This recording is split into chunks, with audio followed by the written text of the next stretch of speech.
Voici un exemple d'un rapport de laboratoire, mais plus dans un contexte d'examen de laboratoire.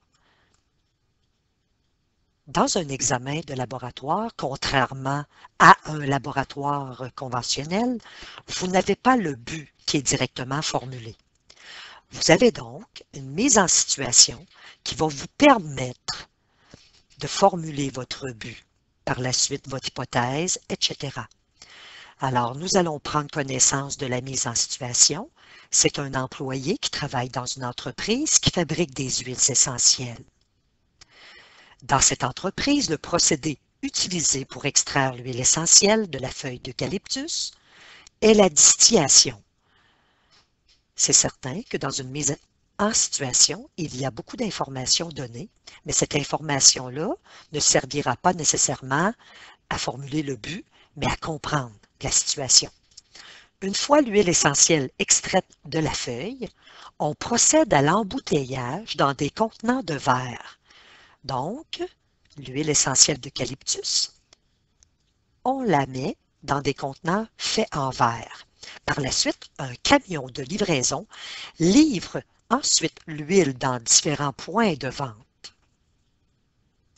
Afin de limiter les coûts de livraison, l'employé se demande si l'on peut embouteiller l'huile essentielle d'eucalyptus dans des contenants de polystyrène blanc, donc en styromousse. C'est la même chose que le polystyrène. En effet, pour un même volume de polystyrène et de verre, le polystyrène a une masse inférieure à celle du verre. Donc, si vous avez un verre en styromousse et un verre en verre, même volume, on sait fort bien que le polystyrène va avoir une masse inférieure. Cela permettrait de diminuer les coûts reliés au transport. Donc, là c'est très important de bien comprendre le contexte. Nous avons un employé qui travaille dans une usine qui fabrique des huiles essentielles. Celui-ci veut les entreposer, pas les entreposer, pardon, les embouteiller dans des contenants de polystyrène au lieu de les embouteiller dans des contenants de verre. Pour lui, l'employé, ça va être un coût de livraison qui va pouvoir être diminué parce que la masse va être inférieure, la masse du polystyrène va être inférieure à la masse du verre. On sait que les camions de transport, bien souvent, ça peut fonctionner, le coût associé au transport d'un produit, à la masse de ce produit-là. Donc, le coût peut être associé à la masse. Le mandat, vous avez à votre disposition tout le matériel. Nous allons aller voir le matériel parce que le matériel est une source d'inspiration permettant de vérifier si l'employé pourra embouteiller l'huile essentielle d'eucalyptus dans des contenants de polystyrène. Voyez-vous ici, là? Ça se précise aussi, là. On a tout ce qu'il faut pour formuler notre but. On vous demande de rédiger un rapport complet de votre expérience en décrivant les étapes de la démarche que vous avez appliquée. Alors, allons voir le matériel et par la suite, nous allons revenir aux premières parties du rapport de laboratoire que nous devons faire avant de procéder à l'expérimentation. Après avoir fait la lecture de la mise en situation du laboratoire, dans un contexte d'examen de laboratoire, on prend connaissance du matériel qui est fourni. Le matériel est une source d'inspiration pour le protocole, dans un contexte, bien entendu, d'examen de laboratoire. Nous avons un thermomètre pour le 5e secondaire. Alors, l'erreur absolue, nous avons ici 10 intervalles entre la valeur 10 et 20. Donc, chaque intervalle vaut 1 degré Celsius. À ce moment-là, l'erreur absolue, c'est 1 divisé par 2, donc 0,5. Nous avons un bécher de 10 millilitres.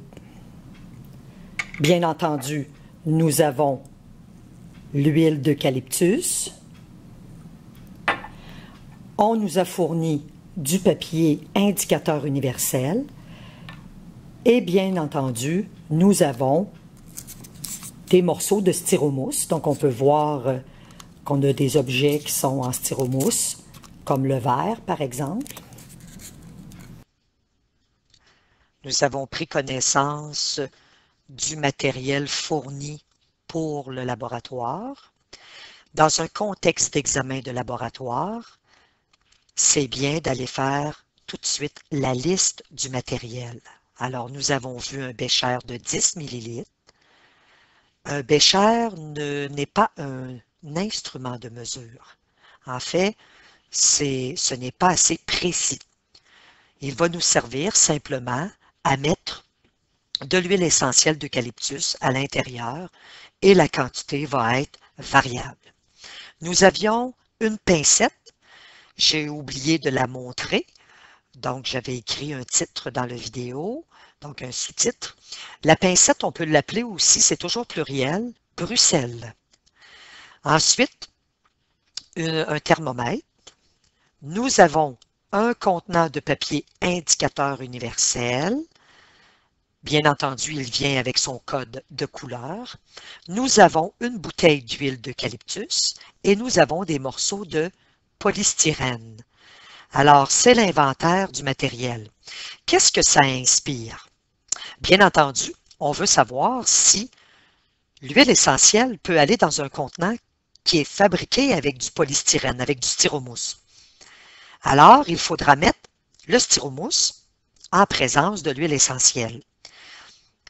Mais en même temps, on s'attend à ce qu'il n'y ait pas de réaction chimique ou on s'attend à avoir une réaction chimique. C'est bien important de regarder certaines propriétés. Nous allons donc, le thermomètre va nous inspirer une température initiale pour l'huile d'eucalyptus, va nous inspirer une température finale lorsqu'on aura mis le polystyrène en présence de l'huile d'eucalyptus.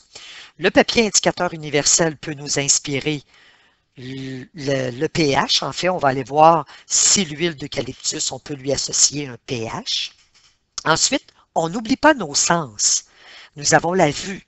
Nous allons pouvoir observer avec nos yeux. Est-ce qu'il y a de la formation d'un gaz lorsqu'on va placer le polystyrène en présence de l'huile d'eucalyptus? Est-ce qu'il va y avoir un changement de couleur, etc. De plus, on va pouvoir noter les propriétés du polystyrène et de l'huile d'eucalyptus. Donc, c'est la première chose à faire, l'inventaire de votre matériel. Maintenant, commençons avant l'expérimentation. Commençons à formuler notre but, notre hypothèse, écrire notre théorie. Alors, on avait lu le mandat, nous sommes rendus à formuler le but. Alors, le but, bien entendu, on le commence par un verbe à l'infinitif qui n'est pas conjugué, c'est impersonnel. Alors, nous avions un employé qui se demandait s'il pouvait embouteiller l'huile essentielle d'eucalyptus dans des contenants de polystyrène. Alors, on peut énoncer le but suivant. Déterminer si l'employé pourra embouteiller de l'huile essentielle d'eucalyptus dans des contenants faits avec du polystyrène afin de diminuer les coûts reliés au transport de l'huile. Alors, c'est complet comme but. Qu'est-ce qui inspire le but? Bien entendu, toujours la mise en situation. Il faut toujours bien la lire et lire le mandat. L'hypothèse. Une hypothèse peut être vraie ou fausse. Bien entendu, il faut qu'elle soit en lien avec notre but. Donc ici, je ne vais pas aller formuler une hypothèse qui n'est pas en lien avec le but. Si le but, c'est de déterminer si l'employé pourra embouteiller l'huile essentielle d'eucalyptus dans un contenant fait de polystyrène, c'est logique, comme hypothèse, de penser qu'il va pouvoir le faire ou qu'il ne pourra pas le faire. Donc l'hypothèse peut être vraie ou fausse, mais en lien avec le but. Si vous êtes seul, vous pouvez commencer votre hypothèse. Elle peut être personnalisée par « je pense »,« je crois », Si vous êtes en équipe de 2, par exemple, dans un contexte de laboratoire standard, vous pouvez dire « Nous croyons, nous pensons que l'employé pourra embouteiller l'huile d'eucalyptus dans des contenants fabriqués en polystyrène. N'oubliez pas que l'hypothèse a 2 parties. Vous devez justifier ce que vous pensez. Donc, pourquoi vous pensez que l'employé peut placer de l'huile dans des bouteilles faites de polystyrène? Eh bien, là, vous donnez la raison, car l'huile d'eucalyptus ne réagira pas en présence du polystyrène. On aurait pu formuler une hypothèse contraire à celle-ci. On aurait pu dire, je pense que l'employé ne pourra pas embouteiller l'huile d'eucalyptus dans des contenants fabriqués en polystyrène, car l'huile d'eucalyptus va réagir en présence du polystyrène. Donc, on peut avoir une hypothèse qui est vraie ou fausse. On fait ce travail préalable. C'est très important de le faire lorsque nous sommes en examen, en situation d'examen de laboratoire. La raison, c'est que tout ça donne des points. Si vous écrivez rien sur votre rapport, eh bien, on ne pourra pas cumuler des points. Et ça se fait lorsqu'on a pris connaissance du mandat, de la mise en situation, du contexte et de la liste du matériel, bien entendu, pour nous inspirer le protocole. La théorie. La théorie, qui porte aussi le nom de cadre théorique, en fait, dans une situation d'examen de laboratoire, ça fait appel vraiment à la base. Alors, c'est vos connaissances, les formules. Dans un examen de laboratoire, on vous donne toujours un tableau périodique. On vous donne toujours les formules, les mêmes formules qu'on vous donne pour un examen théorique. Alors, vous pouvez, avec vos connaissances, avec les formules que vous avez sous la main, vous pouvez remplir la partie théorie. Bien entendu, si le laboratoire, c'est un laboratoire standard, qui n'est pas un examen, et que vous avez plusieurs jours avant de remettre le rapport de laboratoire, la théorie peut avoir beaucoup de pages. On peut même retrouver facilement 3, 4, 5, dépendamment des rapports de laboratoire, même 10, 15 pages de théorie. Bien entendu, dans un contexte d'examen de laboratoire, vous n'avez que 50 minutes pour les effectuer, on vous laisse 75 minutes. Donc, on va juste se limiter vraiment aux connaissances, aux méthodes que nous connaissons déjà. Donc, on n'ira pas fouiller dans des manuels de chimie, on n'ira pas fouiller sur des sites Internet, on n'aura pas à ce moment-là d'écrire des références. La référence va venir de ce qu'on a retenu dans la théorie, en fait. Alors, la théorie, on peut retrouver les définitions. On peut retrouver, on n'oublie pas, je l'avais déjà mentionné, la théorie, c'est un support pour le protocole aussi. Alors, pour faire un résumé, la théorie, on peut retrouver des définitions. On peut retrouver des formules avec les variables, avec les unités. On peut, à ce moment-là, dans le protocole, lorsque nous sommes en train de faire la manipulation, appeler les différentes variables. On peut avoir des méthodes aussi. Exemple, si on veut effectuer le test de la flamme pour identifier la présence de dihydrogène, on peut parler dans la théorie seulement du test de la flamme et aller écrire les étapes pour effectuer le test de la flamme. Alors, dans les manipulations dans le protocole, à ce moment-là, on va pouvoir nommer juste le test de la flamme. On n'aura pas à dire toutes les étapes parce qu'on va les retrouver dans la théorie. Alors, on peut retrouver plusieurs informations dans la théorie. C'est impersonnel.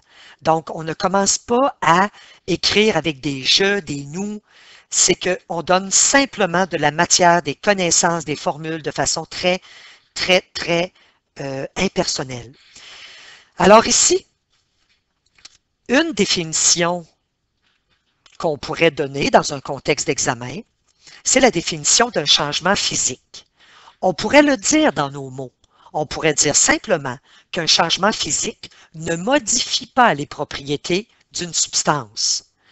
Ici, j'ai donné une définition qui est la suivante. Un changement physique est une transformation qui ne change pas la composition chimique d'une substance. Donc, entre parenthèses, conservation des propriétés caractéristiques. Mais vous pouvez le dire dans vos mots. Donc, c'est bien de parler de changement physique parce que si on suppose qu'il n'y aura pas de réaction entre le polystyrène et l'huile, à ce moment-là, nous avons affaire à un changement qui est physique. Mais on peut avoir le changement qui est chimique. Alors, nous allons définir le changement chimique. Un changement chimique est une transformation qui change la composition chimique d'une substance. Les propriétés caractéristiques des substances réagissantes, ça veut dire les réactifs, disparaissent, donc il y a perte des propriétés caractéristiques et les produits formés manifestent de nouvelles propriétés. En fait, dans un contexte d'examen de laboratoire, on peut le dire simplement. Nous pouvons dire qu'un changement chimique, c'est un changement où il y a perte des propriétés caractéristiques pour les substances. Donc, on peut y aller vraiment dans nos mots. Donc ça, voyez-vous, ce travail-là préalable se fait avant la manipulation.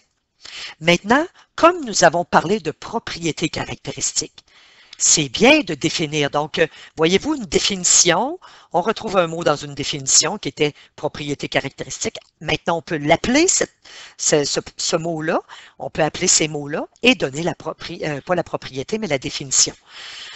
Encore là, la propriété caractéristique, nous connaissons, c'est quoi? C'est simplement une propriété qui permet d'identifier une substance ou un petit groupe de substances, ou un groupe de substances, tout simplement. Donc, une propriété caractéristique est une propriété qui doit permettre de différencier une substance ou un groupe de substances. Alors, ça ici, ça s'y prête très bien dans un contexte d'examen de laboratoire. Vous allez voir, j'ai donné des exemples d'informations dans la théorie qu'on peut aller chercher dans des manuels, sur des sites Internet, etc. Bon, le papier pH, indicateur universel.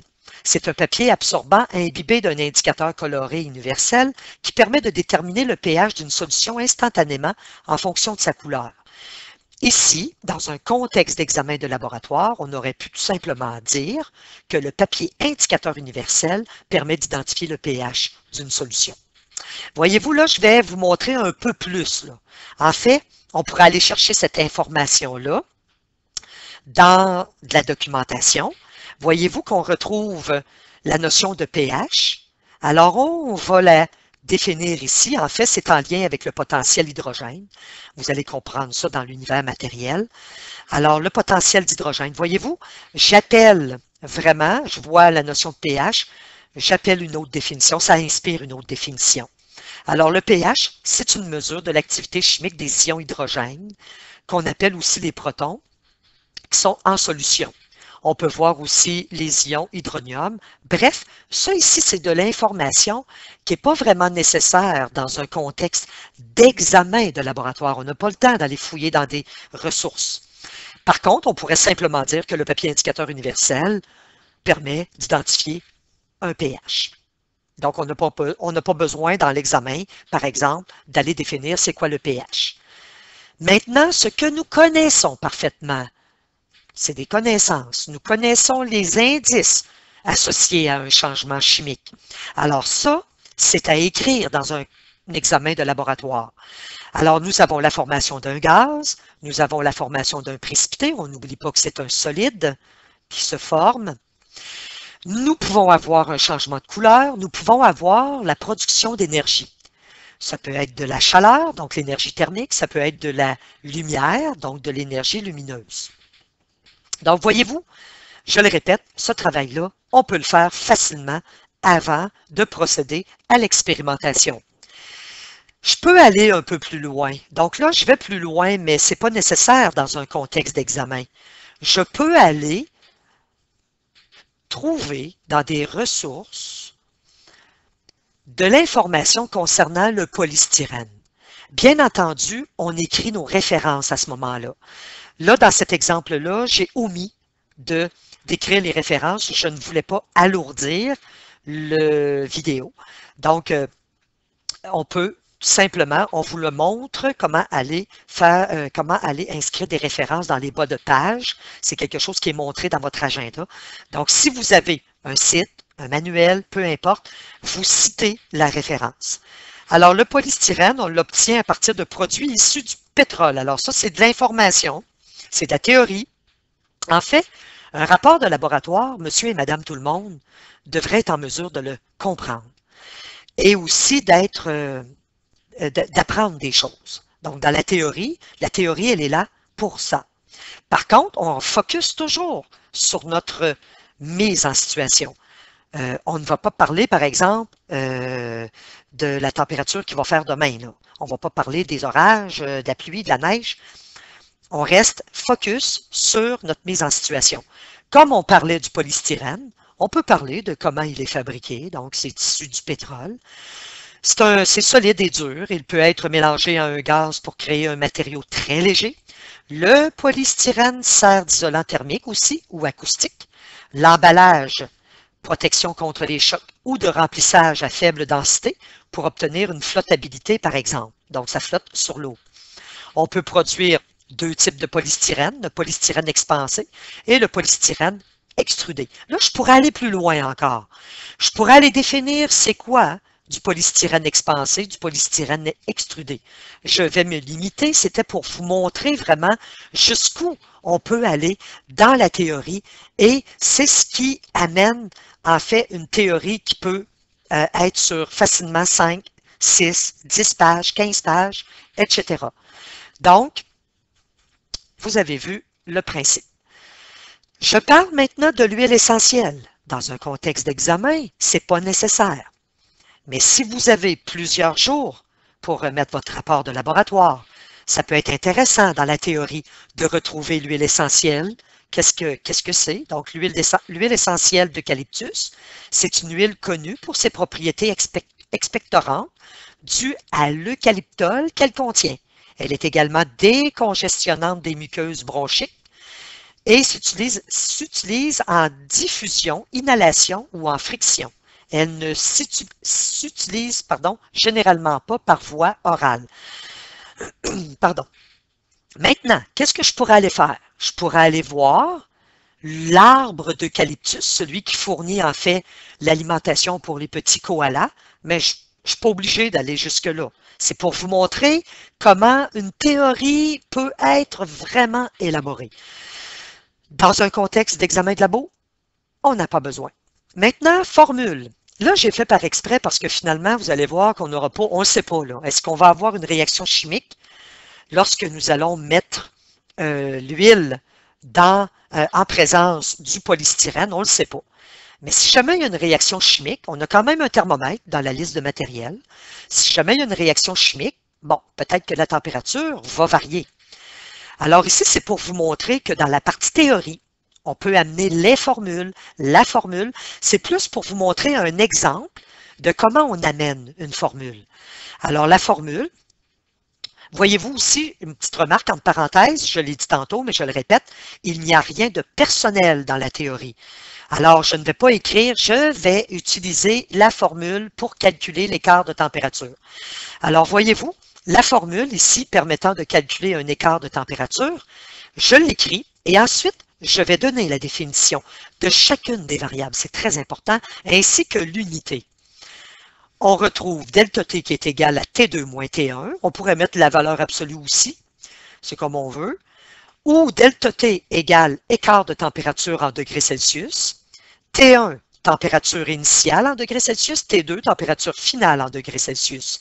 Alors, c'était pour vous montrer. Alors, c'est complet. C'est une formule que nous allons pouvoir appeler dans le protocole. Et on n'aura pas besoin de tout redéfinir parce que, je l'ai dit tantôt, on n'oublie pas que la théorie, le cadre théorique, est un soutien pour la manipulation à l'intérieur du protocole. Maintenant, ce que nous retrouvons dans le protocole, c'est trois parties. Nous avons le schéma de montage, nous avons le matériel, on l'a vu tantôt, et nous avons aussi les manipulations.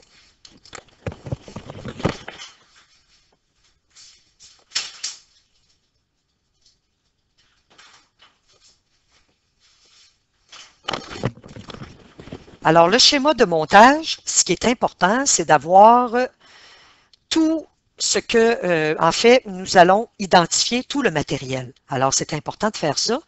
Ici, vous avez un thermomètre. Par la suite, vous avez bien entendu l'huile essentielle d'eucalyptus. Donc, c'est ce qu'on retrouve. La quantité, en fait, n'est pas importante. Hein. On veut juste voir si, au contact du polystyrène, il va y avoir réaction ou non. Donc, d'eucalyptus. Nous avons par la suite, on peut les dessiner. Nous avons nos morceaux de polystyrène. Alors, polystyrène ou styromousse. Nous avons le bécher de 10 ml. Je n'ai pas dessiné la pincette. La pincette va nous servir à tremper le papier indicateur universel dans l'huile essentielle d'eucalyptus. Alors, voici le montage. Ensuite, le protocole possède le matériel et la manipulation.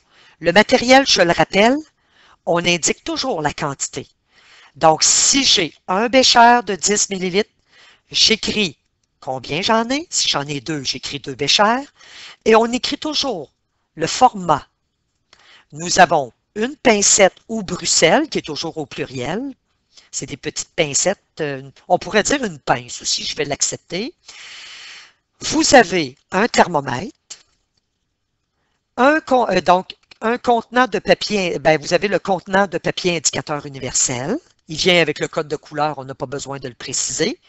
Vous avez une bouteille d'huile d'eucalyptus et vous avez des morceaux de polystyrène. Alors, je rappelle, c'est important de noter vraiment les quantités. Si nous avions utilisé, par exemple, un cylindre de 20 ml, de 50 ml, pardon, ou un cylindre de 10 ml, on l'aurait identifié. Donc, on aurait identifié la quantité et en même temps ce qu'il peut contenir. On n'oublie pas que le bécher n'est pas un instrument de mesure. Hein? Ce n'est pas précis, le bécher. C'est pour faire des mélanges, tout simplement. La manipulation maintenant, les manipulations. On n'oublie pas que ça commence toujours par des valeurs, des chiffres, par aussi un verbe à l'infinitif. On n'oublie pas non plus que dans un contexte d'examen de laboratoire, nous n'avons pas le temps de tout effacer et de tout recommencer. Si vous oubliez une étape, vous pouvez faire une petite étoile et aller dans le bas des manipulations et écrire finalement ce que vous vouliez écrire entre l'étape 1 et l'étape 2, par exemple. Donc ça, je l'avais déjà mentionné. Ensuite, vous avez à écrire donc en ordre. C'est bien important d'avoir les étapes en ordre. On ne commence pas à placer le polystyrène en présence d'eucalyptus, de l'huile d'eucalyptus, sans préalablement avoir fait des tests, avoir pris des propriétés en note. Alors ici, on peut se servir de nos sens.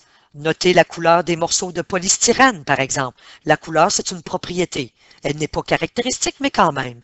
C'est une propriété et nous savons que dans les indices de changement chimique, nous avons le changement de couleur. Alors, c'est bien de le noter. C'est même logique de le noter. Donc, notez la couleur des morceaux de polystyrène, bien entendu, avant de les faire réagir, si jamais il y a une réaction. Dans le tableau de résultats, ajoutez l'huile d'eucalyptus dans le bécher de 10 ml. La quantité, ici, la précision n'a pas d'importance. On sait fort bien que le bécher est très petit, donc on n'aura pas plus que 10 ml, bien entendu. On n'avait pas besoin d'aller mesurer. On aurait pu le faire, mais la précision ici n'avait pas d'importance. Alors, on aurait pu mentionner, ajouter une certaine quantité d'huile d'eucalyptus dans le bécher de 10 ml. Mais ce n'est pas nécessaire. Notez la couleur maintenant de l'huile essentielle, parce qu'une fois qu'elle est rendue dans le bécher, on peut voir l'huile essentielle d'eucalyptus. Donc, on l'inscrit dans le tableau de résultats.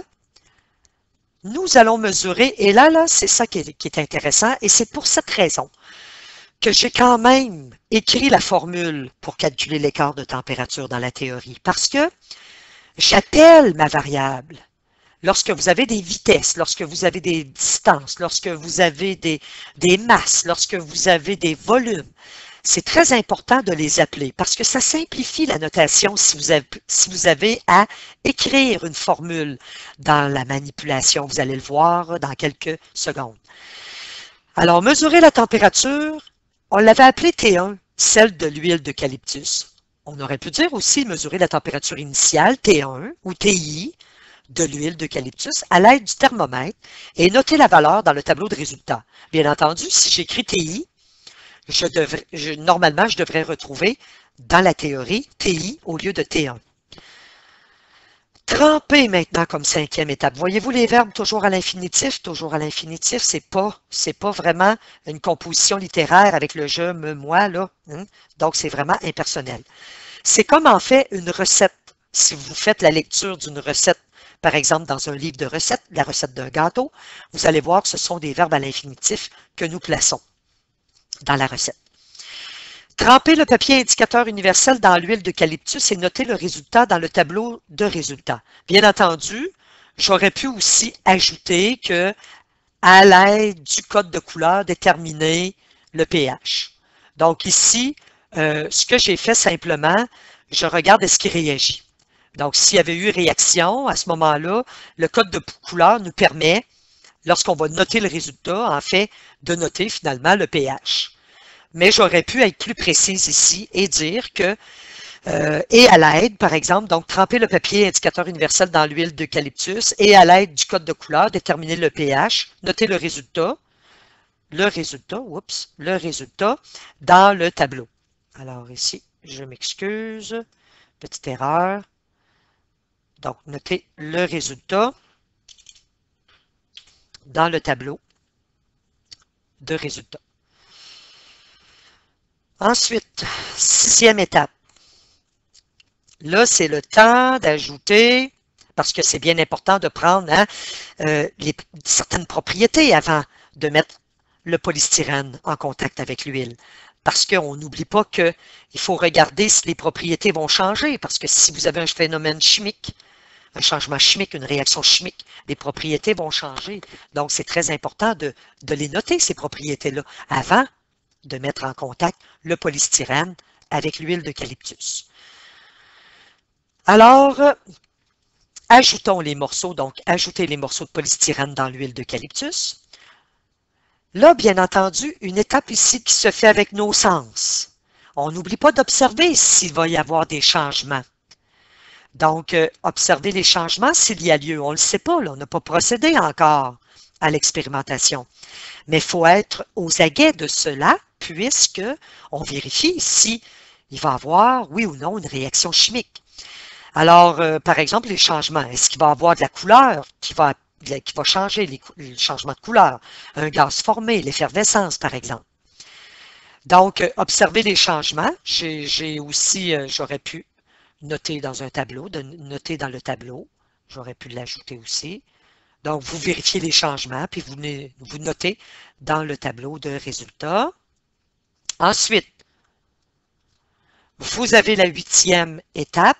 La 8e étape, en fait, ce que j'aurais pu faire, j'aurais pu, j'ai numéroté mes étapes. Alors, j'aurais pu, comme je vais aller, en fait, je vais noter la température. Donc, celle-là, là, c'est que je vais reprendre la température du mélange d'huile et de polystyrène. Mais c'est quelque chose que j'ai fait pour l'huile. Et je vais tremper le papier indicateur universel. C'est ce que j'ai fait aussi pour l'huile. Donc, je pourrais rappeler l'étape 4 et l'étape 5. Donc, je pourrais, au lieu d'écrire cette étape et cette étape, je pourrais répéter les étapes 4 et 5,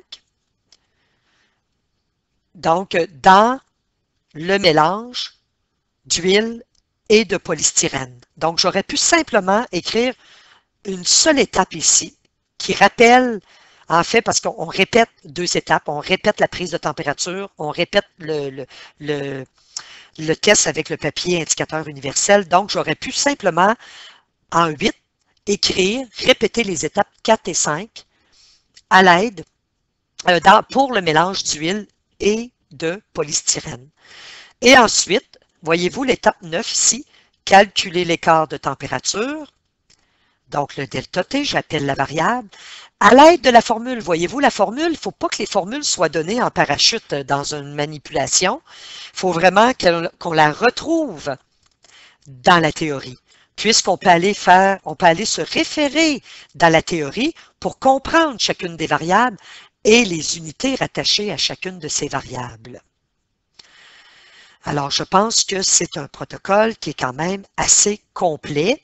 Je le répète, au niveau du test pour le papier indicateur universel, on aurait pu dire aussi, et à l'aide du code de couleur, déterminer le pH et noter le résultat dans le tableau de résultats. Donc, on aurait pu ajouter cela. Maintenant, le protocole étant terminé, là, c'est le temps d'aller expérimenter. Procédons maintenant à l'expérimentation. On peut noter des propriétés à l'aide de nos sens. Donc, la vue, on peut voir que le styromousse qui a été fourni, il est de couleur blanc. Nous avons l'huile d'eucalyptus. Regardons ses propriétés. Nous en versons un peu dans le bécher. Nous remarquons que l'huile d'eucalyptus a une odeur particulière. Ça sent l'eucalyptus. C'est quand même une huile limpide. Notons la température. Nous avons une température de 26 degrés Celsius. Procédons maintenant au test du papier indicateur universel. Le papier indicateur universel vient avec un code de couleur et on peut voir que le papier n'a pas changé de couleur. Cela ne veut pas dire que c'est neutre. C'est qu'il n'y a pas de réaction avec le papier indicateur universel. C'est le temps maintenant d'introduire des morceaux de styromousse à l'intérieur de l'huile d'eucalyptus. Nous pouvons observer l'effervescence, c'est-à-dire qu'il y a présence d'un gaz. Nous pouvons observer aussi que le styromousse réagit dans une huile essentielle d'eucalyptus.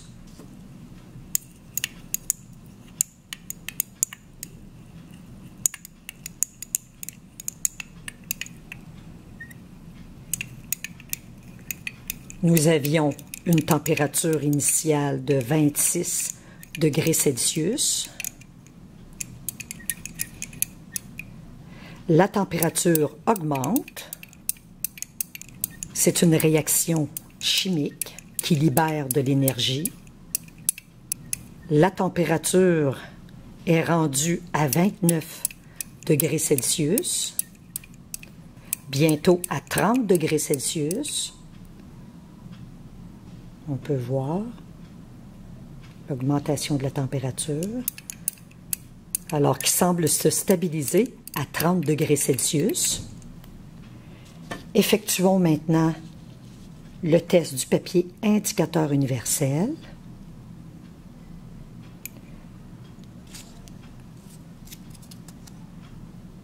Il n'y a pas de réaction avec le papier indicateur universel.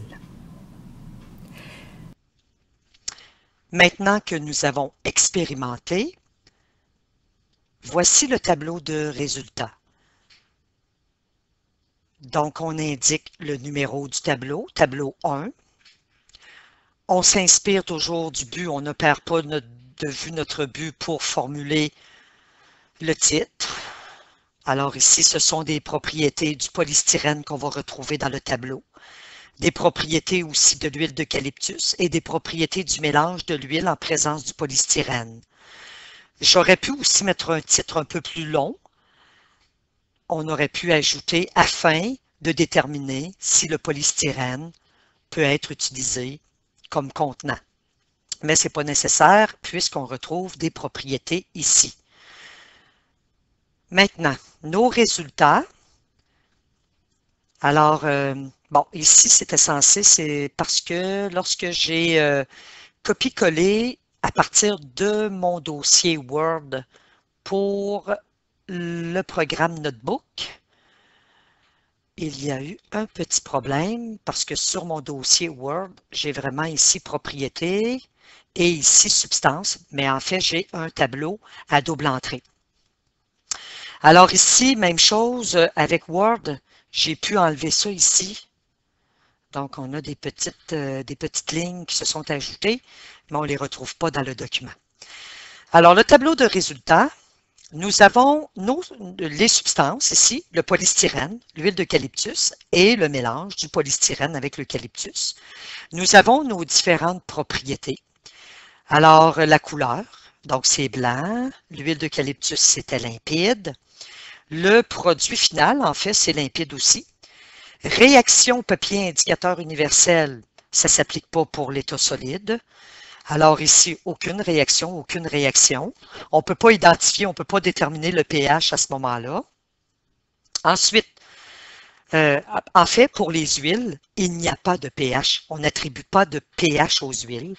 Donc, c'est normal de ne pas avoir un changement de couleur au niveau du papier indicateur universel.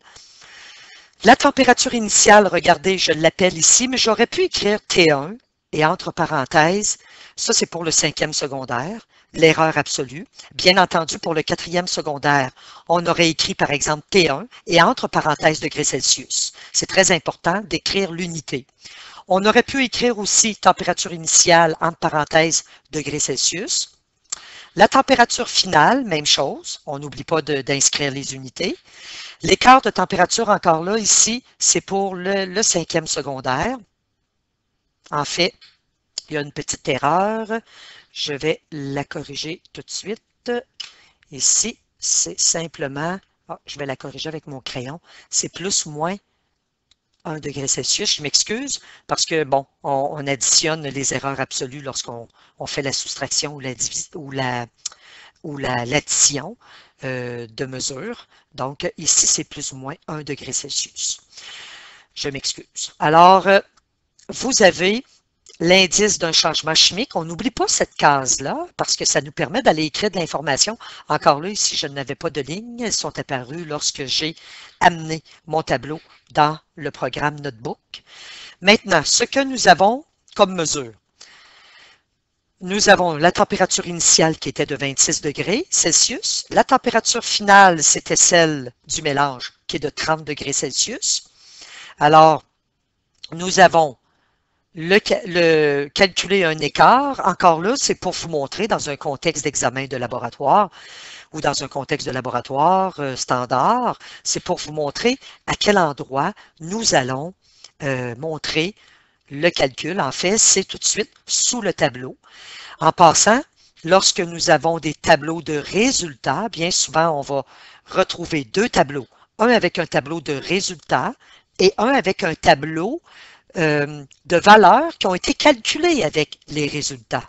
Mais en 4e et 5e secondaire, on peut faire un seul et unique tableau.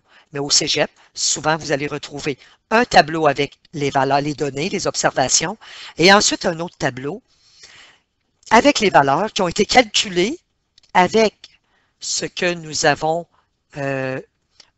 recueilli comme résultat lors de l'observation, de l'expérimentation, pardon.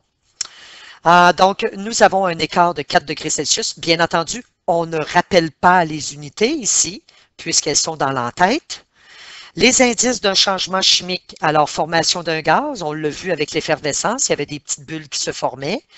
L'élévation de la température, en fait, l'écart de température en témoigne, mais on pouvait sentir avec nos sens qu'il y avait de la chaleur. On aurait pu tout simplement inscrire chaleur, donc formation d'un gaz et de chaleur, au lieu d'élévation de la température, parce que même c'est préférable d'écrire et de chaleur, parce que l'élévation de la température, nous allons la calculer.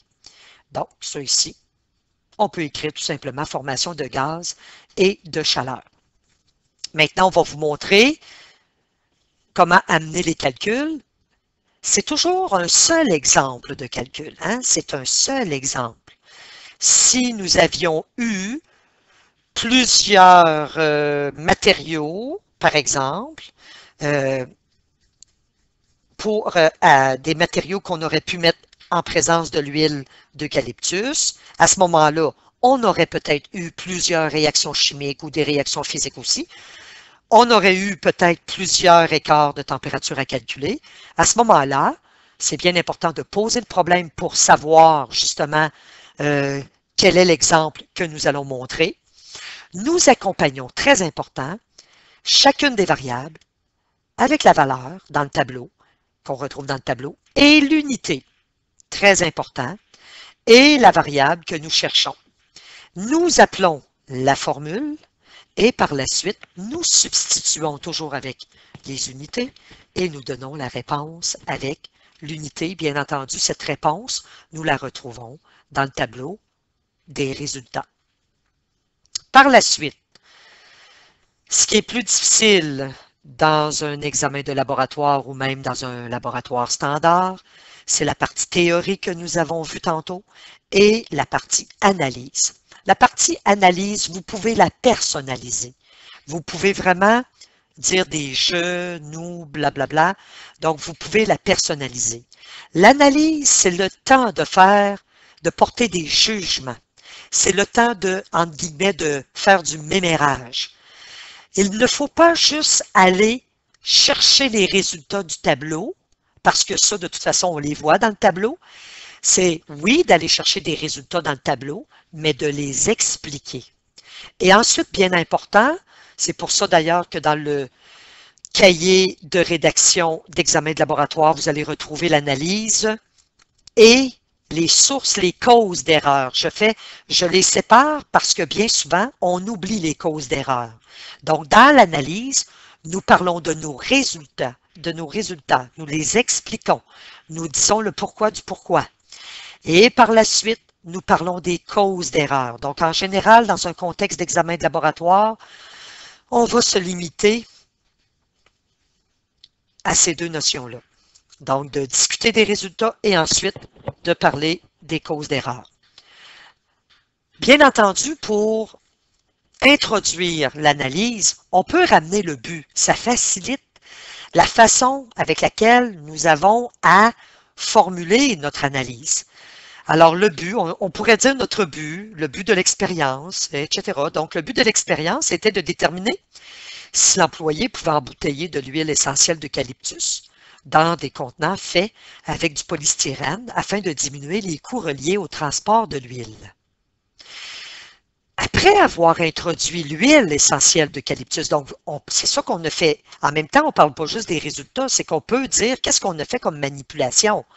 Pas les détails de la manipulation comme on retrouve dans le protocole, juste les grandes lignes. Donc, après avoir introduit l'huile essentielle d'eucalyptus dans le bécher, nous avons observé une température initiale de 26 degrés Celsius. Qu'est-ce que vous avez fait après?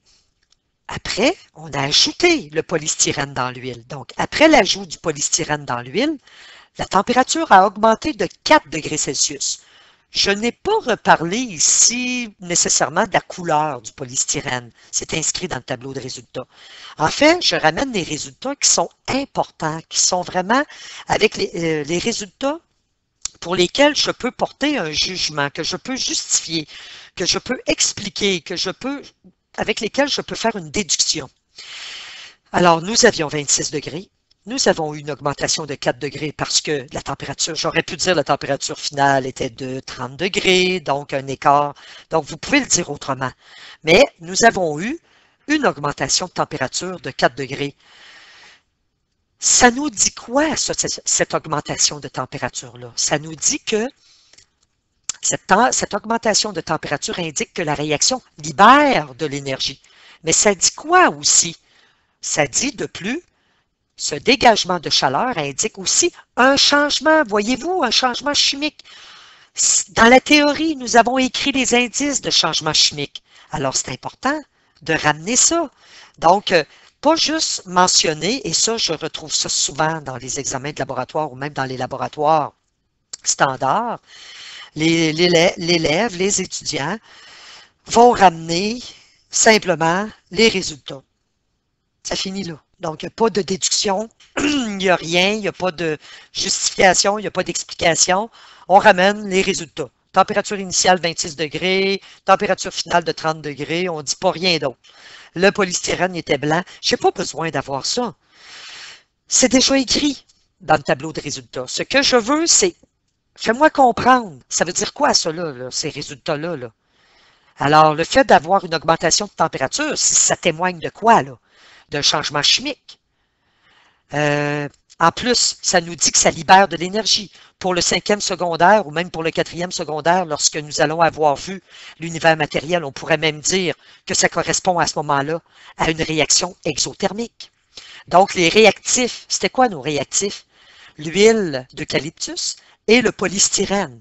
Alors, l'huile en présence du polystyrène, ce sont nos réactifs qui libèrent de l'énergie. Donc, lors de la transformation. Maintenant, qu'est-ce qu'on peut dire d'autre dans l'analyse? Lors de la réaction, il y a eu formation d'un gaz. Ça, c'est l'effervescence qui témoignait de ça. Donc, on a vu la formation d'un gaz, et là, on dit, on ne fait pas juste dire, on a vu un gaz, mais relier vraiment le fait d'avoir la formation d'un gaz, justifier qu'est-ce que ça fait, ça, là? Ben, ça nous indique que nous avons un changement chimique. Donc, c'est un autre indice d'un changement chimique. Le polystyrène a perdu ses propriétés dans l'huile essentielle d'eucalyptus. C'est important de ramener la notion de propriété dans l'analyse, puisque lorsque nous avons un changement chimique, il y a perte des propriétés. Ce que je ne veux pas voir dans l'analyse, on a vu lors des manipulations que le polystyrène, il disparaît. Alors, on ne fait pas de la magie, là, OK? On ne va pas aller dire il disparaît, il a réagi. Donc, on va plutôt utiliser le terme réagi. Il y en a qui vont utiliser, par exemple, le terme il a fondu. C'est pas vrai. Il n'a pas fondu, c'est pas de la fusion, là. C'est pas de l'état solide à l'état liquide, là. Il n'est pas devenu liquide. Il a réagi. Donc, n'allez pas inventer des mots. Surtout ces mots-là risquent de ne pas être chimiquement corrects. Donc, vous allez perdre des points. Donc, c'est très important. Donc, on ne peut pas dire qu'est-ce qui sont. La seule chose qu'on sait, c'est qu'il a perdu ses propriétés là, parce qu'il a complètement réagi. Là. On ne le voit plus dans la solution, là, le polystyrène. Donc, ce qui résume le fait qu'on ne le voit plus puis que ses propriétés ont complètement été modifiées, ben, on peut dire simplement qu'il a réagi. On va parler aussi du papier indicateur universel. Il n'y a pas grand-chose d'intéressant à dire sur lui parce qu'il n'y a pas eu de réaction en fait. Donc, le papier indicateur universel n'a pas réagi dans l'huile d'eucalyptus et dans le produit final.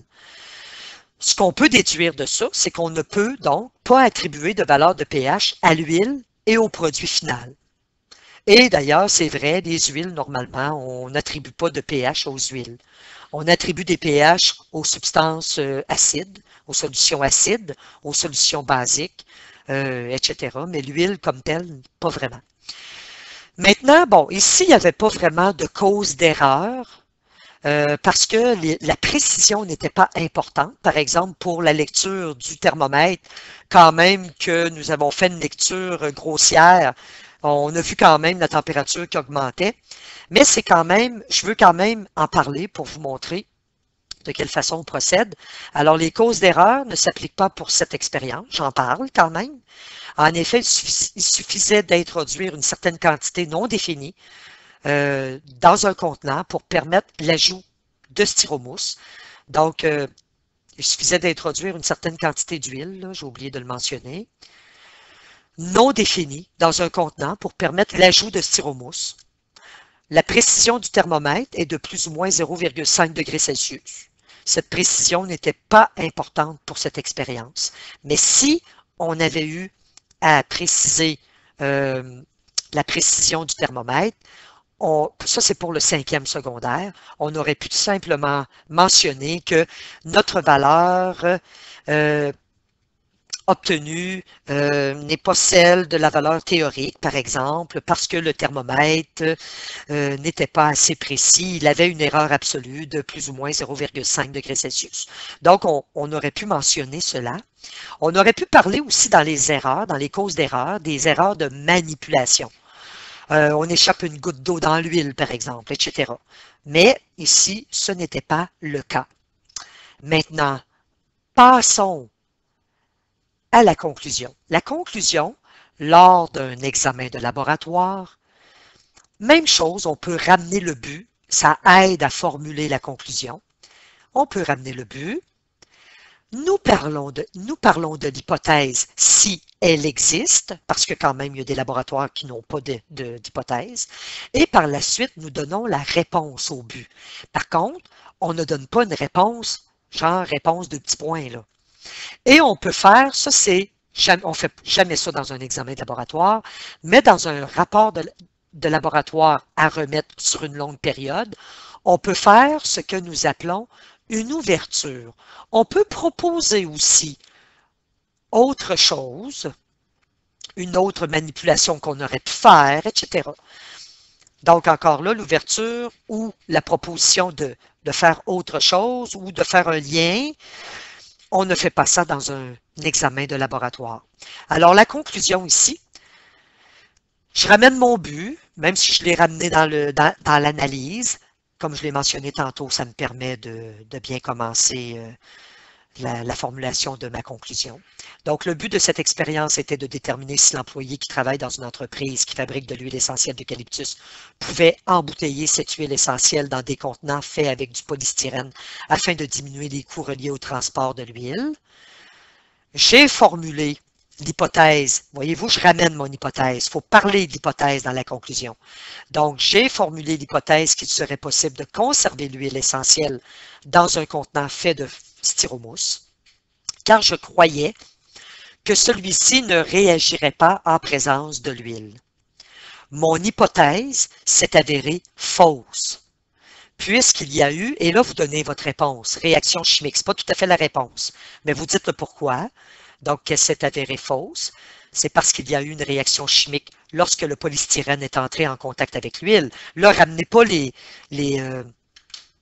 résultats là, du tableau de résultats. L'employé, donc là, je continue de formuler ma réponse. L'employé ne pourra pas utiliser un contenant fait en polystyrène pour l'embouteillage de l'huile essentielle d'eucalyptus. Je viens de la donner, la réponse. En effet, le contenant réagirait complètement. Ce ne sont pas toutes les municipalités. Ah bon, OK. Là, maintenant, c'est mon ouverture ici. L'ouverture, c'est pas nécessaire. En fait, c'est un petit peu comme la cerise sur le sundae. Donc, ça, c'est mon ouverture. Ce ne sont pas toutes les municipalités qui récupèrent le polystyrène parce que c'est trop léger. Donc, lorsqu'on met ça dans un camion, là, c'est pas payant de transporter des matériaux qui sont très, très, très, très légers. En effet, il est léger et occupe un grand volume. Donc, pour les camions qui recyclent des matières recyclables, le coût est trop élevé pour transporter de l'air, entre guillemets, parce que vous allez comprendre pourquoi je dis ça. C'est parce qu'en effet, le polystyrène est composé de 90% d'air. Par contre, ce que j'ai découvert en faisant cette expérience serait une alternative intéressante pour le recyclage du polystyrène. En effet, on pourrait le faire réagir avec de l'huile essentielle d'eucalyptus et ainsi assurer son transport vers les usines de récupération. Bien entendu, il faudrait trouver un procédé permettant de récupérer la matière première servant à fabriquer du polystyrène. Donc, voyez-vous, c'est une ouverture. On ne la connaît pas, cette méthode-là, mais en tout cas, ça nous a inspiré cette idée-là lorsque nous avons fait le rapport de laboratoire. J'espère que vous avez bien compris, que vous avez bien cerné un rapport de laboratoire dans un contexte qui est d'examen, mais en même temps, un rapport de laboratoire standard. Si vous avez des questions, posez vos questions sur Facebook Patiosciences. Vous pouvez aller sur le site patiosciences.com. Vous allez retrouver tous les cours en ligne. Et les exemples de laboratoire, vous allez les retrouver dans l'onglet Outils. Alors, bonne étude et bonne rédaction de rapport de laboratoire.